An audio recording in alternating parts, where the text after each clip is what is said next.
My parents called me a loser and didn't let me come to Thanksgiving. I quietly agreed, but when they needed my help a month later, I had the perfect response. I always knew I wasn't their favorite. I didn't even need them to say it out loud. It was in the way they spoke about my brother, Nathan, with pure admiration, their golden child who could do no wrong. It was in how they constantly reminded me how much potential my sister, Laura, had, how she was bound for greatness. And it was in the way they looked at me, not with anger, not even with disappointment, just with indifference. Like I was a footnote in their story, someone they tolerated but never celebrated. Still, I tried. I worked hard. I never asked them for money, never burdened them with my problems, and whenever they needed something, help fixing the house, lending them a few $100s to get them through the month. Running errands when they were too tired, I did it without hesitation. Maybe I was naive, but I thought if I just kept showing up, if I kept proving myself useful, they'd finally see me as someone worth respecting. But this past Thanksgiving? That was when it all became crystal clear. I was standing in the kitchen, helping my mom with the side dishes, when I overheard my dad talking to Nathan in the next room. I wasn't eavesdropping on purpose. I was just stirring the mashed potatoes when I heard my name. "You really don't have to invite him, you know," my dad said, his voice casual, like he was talking about a stranger. Nathan chuckled. I figured, but I felt bad. "It's Thanksgiving. That boy is a loser," my dad continued, lowering his voice just enough to make it clear he didn't want me to hear, but not enough to stop me from catching every word. "He's not like you, son. You've got a real career. You're going places. What has he done? Some job that barely pays? No real accomplishments?" He scoffed. "He should be grateful we even let him come to these things." I stood there, gripping the spoon so hard my knuckles turned white. My own father, in my own childhood home, in the middle of a holiday that was supposed to be about family, was telling my brother that I wasn't even worth a seat at the table. I waited for Nathan to say something, to defend me. But all he did was hum in agreement. That was the moment I knew I didn't belong here. I quietly put down the spoon, wiped my hands on a dish towel, and walked out. No grand exit, no confrontation, no shouting match.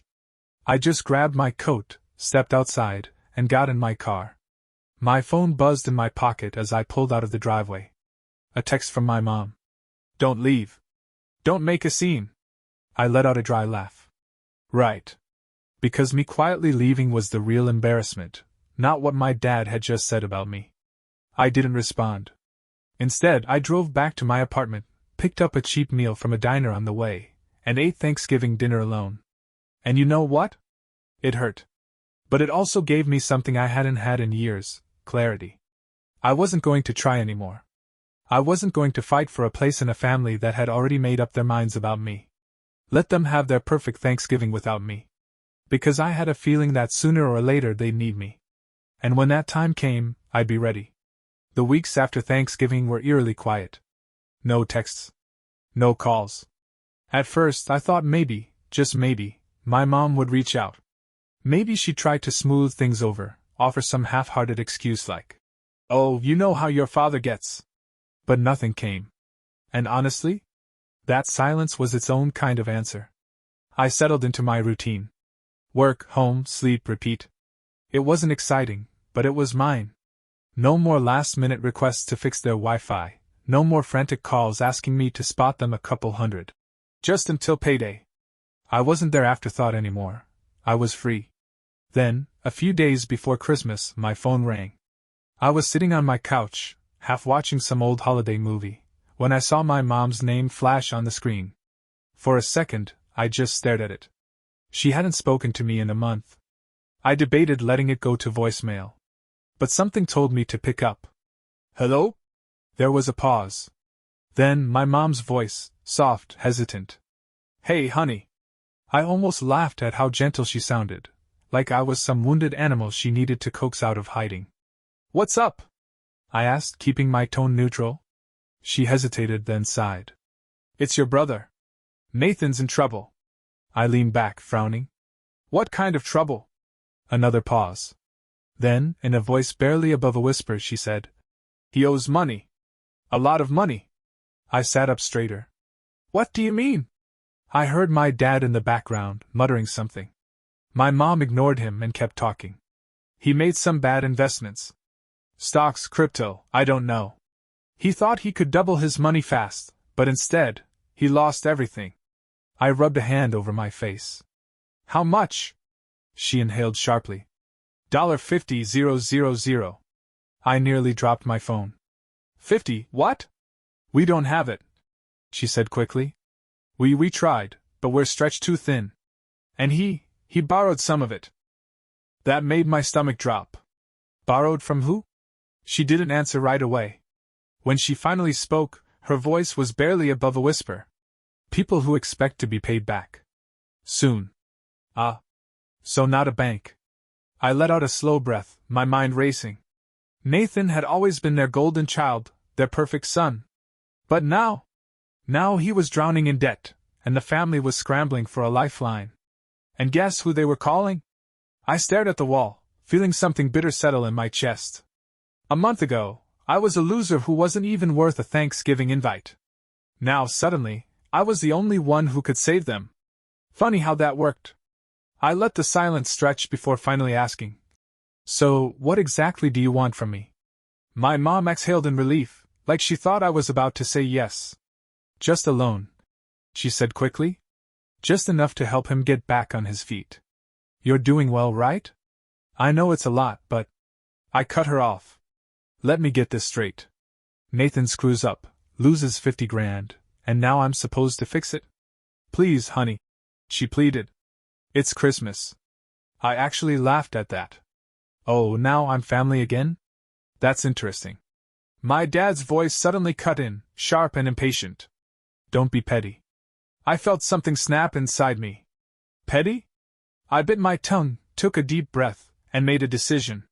"I'll think about it," I said, keeping my voice calm. My mom latched onto that immediately. "Oh, thank you, honey. We knew we could count on you." I smiled to myself. "Oh, you have no idea. Because whatever happened next? It was going to be completely on my terms. I didn't think about it. Not really. I already knew my answer the moment I hung up the phone. But I let them sweat. For 2 days, I ignored their follow-up texts. My mom sent messages like, "I know it's a lot to ask, but Nathan is really struggling." Then came the guilt trips. Family is supposed to help each other. My dad predictably didn't bother with pleasantries. He just sent, "Are you going to help or not?" Not once did Nathan reach out himself. No apology. No acknowledgement of how they had treated me. Just silence. That told me everything I needed to know. By the 3rd day, I was ready. I called my mom back while I was at work, casually sipping my coffee as I leaned back in my chair. She answered immediately. "Honey, have you thought about..." "I'll do it," I interrupted. Silence.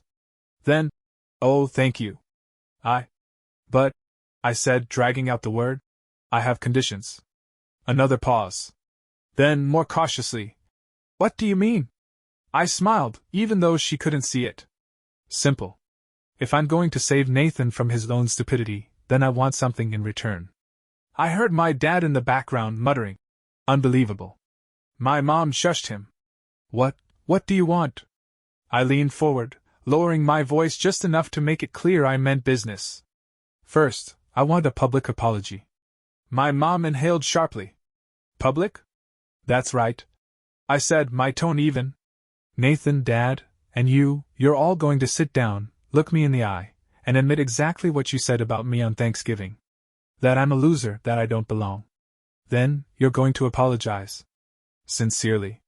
My dad scoffed. "That's ridiculous." I ignored him. "Second," I continued, "I want it in writing that this is a loan, not a gift. Nathan will pay me back every cent. I want a contract. With interest." My mom's voice wavered. "That's not really necessary." "Third," I said, cutting her off, "I want to be treated like an actual member of this family. That means no more belittling. No more ignoring me unless you need something.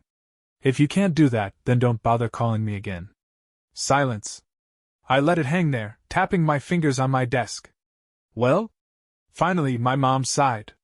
"I don't know if your father and Nathan will agree to this." I shrugged, even though she couldn't see me. Then I guess they don't need the money that badly. She hesitated. Just give me some time to talk to them. Take all the time you need, I said. But if I don't hear back by tomorrow? My offer disappears. And with that I hung up. Now, all that was left to do was wait. The next afternoon my phone rang. It was my mom. They agreed, she said, her voice tight. I smiled. Of course they did. Good, I said. I'll be over tonight. That evening, I pulled up to my parents' house for the first time since Thanksgiving.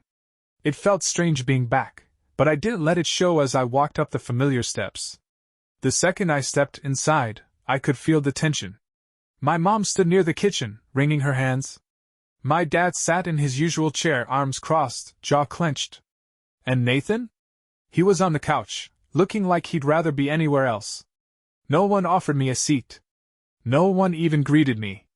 Fine. Let's get this over with. I shut the door behind me and leaned against it. All right, I said. Go ahead. My dad scoffed. This is childish. Then don't take my money, I said smoothly. That shut him up. Nathan shifted in his seat, staring at the floor. My mom nudged him, and finally he mumbled. Sorry. I raised an eyebrow. For what? Nathan clenched his jaw. For calling you a loser. For acting like you didn't matter. For not standing up for you. I studied him, waiting to see if he'd look me in the eye. He didn't. Not surprising. I turned to my dad. And you? He sighed heavily, rubbing his temples like this was the greatest inconvenience of his life. I shouldn't have said what I did. I crossed my arms. Which was? He exhaled sharply, annoyed. That you weren't pulling your weight. That you didn't belong at Thanksgiving. I nodded. And?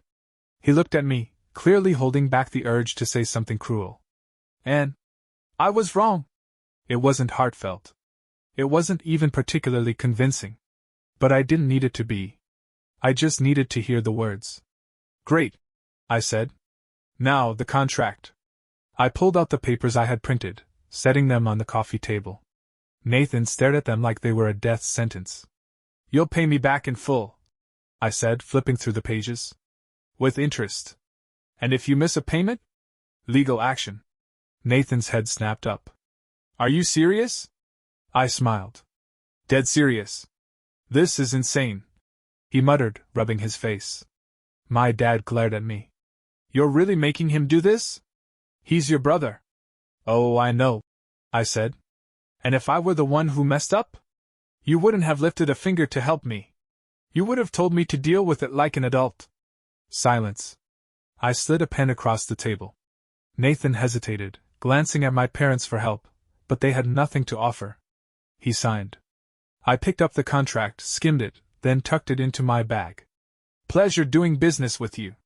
I turned to leave, but before I reached the door I paused. Oh, and one last thing. They all looked at me. I'm not coming to Christmas. My mom gasped. What? But I've got plans, I said, shrugging. But don't worry. You can all enjoy your perfect little holiday without me. Just like Thanksgiving. And with that I walked out. The best part? For the first time in my life, I was the one calling the shots. I half expected my mom to call again.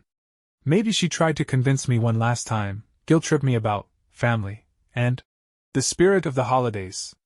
But the next few days were surprisingly quiet. No texts. No missed calls. Maybe they were too embarrassed. Maybe they were just waiting for me to change my mind. Either way, I wasn't losing sleep over it. Instead of spending Christmas pretending to enjoy my family's company, I made my own plans. A couple of friends were hosting a small gathering, just food, drinks, and movies. No drama. No forced conversations. Just good people who actually wanted me around. And for the first time in years, I actually looked forward to the holidays. Then, the messages started. Christmas Eve. My phone buzzed while I was in the middle of wrapping a last-minute gift. I glanced at the screen. A text from my mom. Mom, Merry Christmas, honey. Wish you were here. I almost laughed. That was all she had to say. No apology for how they treated me? No acknowledgement of the fact that I had chosen not to be there? I didn't reply. A few minutes later, another message came through. This time, from my cousin, Lily. Lily, hey, just wanted to say I think it's messed up how they treated you. I heard what happened. You deserve better. That caught my attention. I texted back. Me, what exactly did you hear? A few minutes passed before she responded. Lily, your mom told everyone you skipped Christmas because you were mad about something stupid. Made it sound like you were being dramatic. I shook my head, unsurprised. Me, typical. Lily, yeah, but then your dad let it slip about Nathan's situation. Now the whole family knows. They're not exactly sympathetic. That actually made me pause. Me, really? Lily, oh yeah. Apparently, Uncle Joe asked why Nathan didn't just pull himself up by his bootstraps instead of running to you. Grandma wasn't happy either. She said if they're asking you for help, they should have treated you better. I smiled.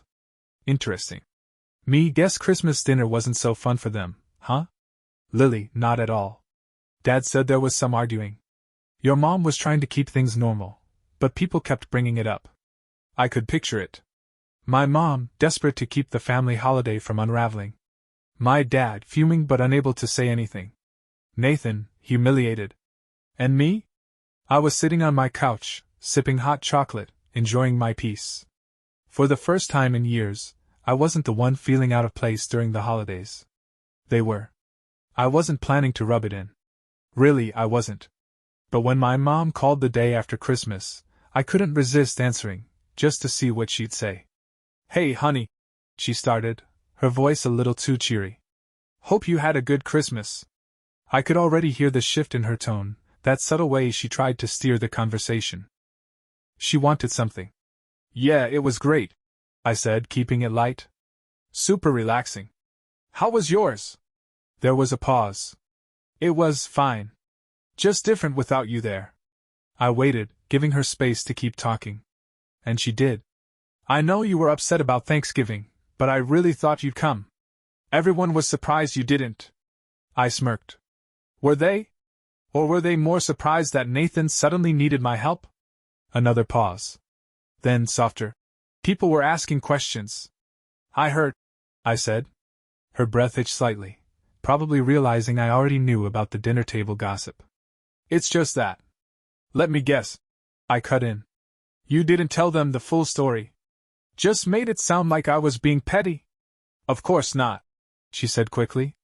Too quickly. I just didn't want to bring up all that drama during the holidays. Ah. So it's only drama when it makes them look bad. I stretched out on my couch, making myself comfortable. Well, if anyone asks, you can tell them the truth. That I helped. That I didn't have to, but I did anyway. I know, honey, she said, her voice sweet again. And we really do appreciate it. There it was. We appreciate it. The same line they always used when they needed something from me. But now I was the one in control. Good, I said. Because the first payment is due in 2 weeks. She sighed. That's very soon. Nathan agreed to it, I said simply. If he has a problem, he can talk to me himself. Silence. Then, finally, okay. I'll remind him. I smiled to myself. Perfect. We said our goodbyes, and I hung up. And just like that, the balance had shifted. For the first time ever, they were walking on eggshells around me. Nathan didn't call. I wasn't surprised. He had never been the type to face his problems head-on. For as long as I could remember, our parents had bailed him out of everything: bad grades, reckless spending, even that time he crashed my dad's car and somehow convinced them it wasn't his fault. But this time? There was no easy way out. I waited. 2 weeks passed, and the first payment deadline came and went. Nothing. Then, on the 3rd week, my phone buzzed. Not a call. Just a text. Nathan, hey. About the payment. Can we talk? I stared at the message for a minute, debating whether to respond. Then, finally, I typed back. Me, sure. Call me. 5 minutes later, my phone rang. I answered on the second ring. Nathan. A long sigh on the other end. Look, man. I don't have it. I leaned back in my chair, unsurprised. That's not my problem. Come on, he said, his voice tight. It's only been a few weeks. I just need more time. I let a slow silence stretch between us before answering. And why would I do that? Nathan scoffed. Because I'm your brother? I almost laughed. Oh, now we're playing the family card? Where was that energy on Thanksgiving? That was different. No, I said, voice steady. It really wasn't. He exhaled sharply. Okay, fine. You want the truth? I don't have the money because I'm trying to fix things. If I pull together enough, I can double it and pay you back faster. I froze.